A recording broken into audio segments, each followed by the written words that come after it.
Simply Fujica, a place for budding and aspiring entrepreneurs. Guys, I want to welcome you back to another week. And if you're new to this channel, thank you so much for stopping by.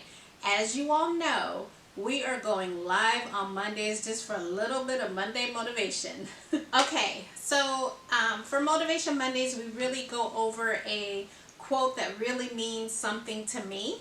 And so this week, it is pace yourself.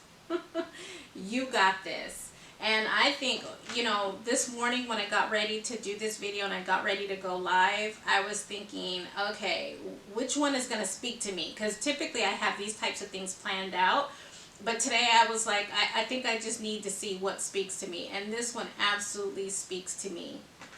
Because part of the reason why I'm doing this is because with taking everyone to practices, with running a household, getting everybody to school and from school, people have different, school schedules in terms of what time they have to be there, what time you have to pick them up.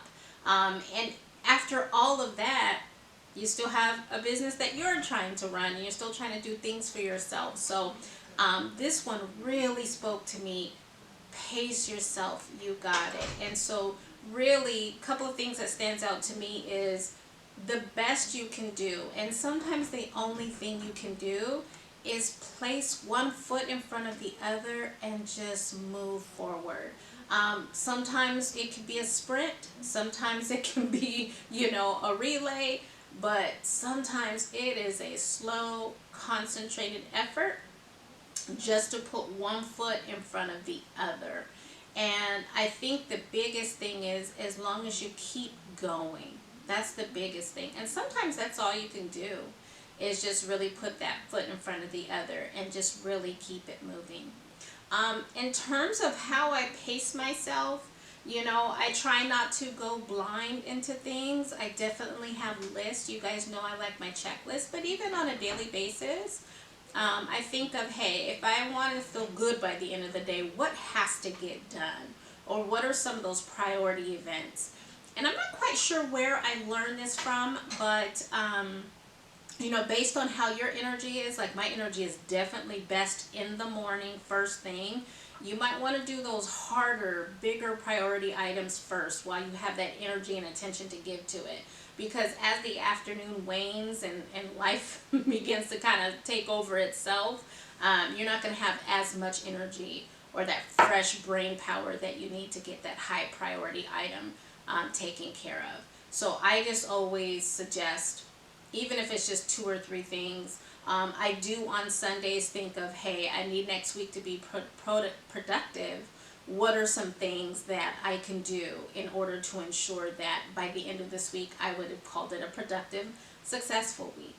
So those are a couple of things that I do. I just try to make sure that, I don't beat myself up. If I put 3 things that need to get done today and I only get 1 or 2 done, I'm thankful that I got those 1 or 2 things done. I prioritize that one item that didn't get done, and I start fresh the next day, because, the good Lord tells us He gives us all we need for one day.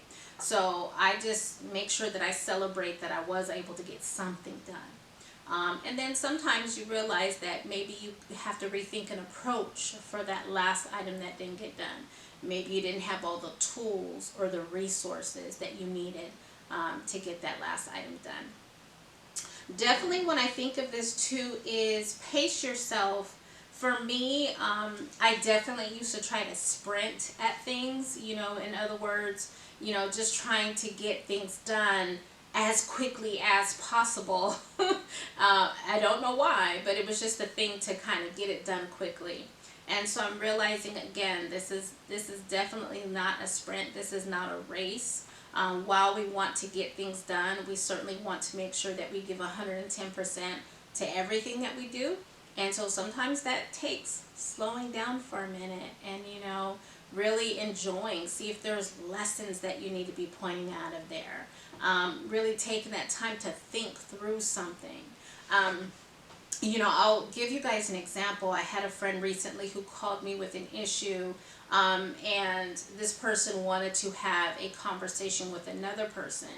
And you know, when you tend to get upset, you think of a lot of emotional things, right?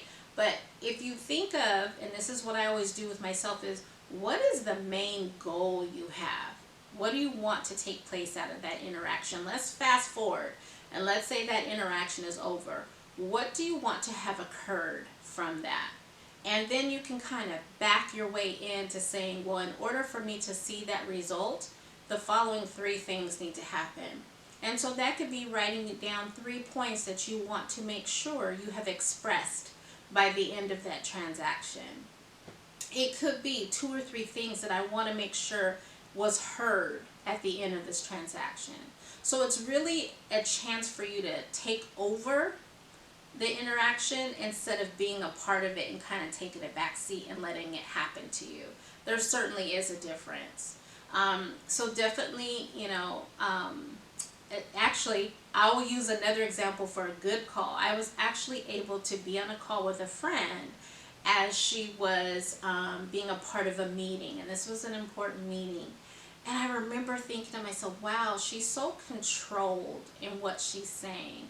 And I thought, wow, that's something that I can take, you know, away from her as a best practice, because we tend to get razzled, right? Deadlines razzle us, especially as that deadline it starts to approach and gets closer. We get razzled and, oh no, we start setting up all these traps for ourselves. But really and truly, just like with anything, as long as you have a plan in place, and again, like I said at the top of this call, as long as you are progressively moving forward, then there really isn't a way for you to lose. Now, you may find some opportunities, but that's for your growth, and that's a win as well. So I try to keep things in perspective, and I really try to make sure that I'm not making decisions based off of emotion, because sometimes our emotions get the best of us. But if you lead with your heart and your mind, you typically get that better result that you were looking for. Okay, guys, quick reminders. Do not forget that I do have my first masterclass the last Saturday of the month, August 27th. That is going to be at 10 a.m. Pacific Standard Time. So I will have the registration link in the video description. So do not forget to register. As we get closer to that time, I'll make sure to send out the information to those of you who have registered. And then also do not forget that I have created 2 checklists for you as you start your home care agency journey. So one is for if you're starting a home care agency. The other one is just if you are starting a business and you're going into business in general. So hopefully both will be wonderful resources for you. I'm also in the process of creating some additional resources that I'm hoping for sure I should be able to get out to you shortly. Okay, guys, that's all I have today. Guys, if you haven't already, do not forget to like this video. Don't forget to share it. You know, share the motivation. Share it with someone who's going through something. Definitely tough times don't last, but tough people do. I love that saying. So, guys, make sure you like the video. If you haven't, share the video. Definitely subscribe and hit that bell notification so that you're notified every time I release new content. Okay, guys, that's all I have for you today. Stay blessed.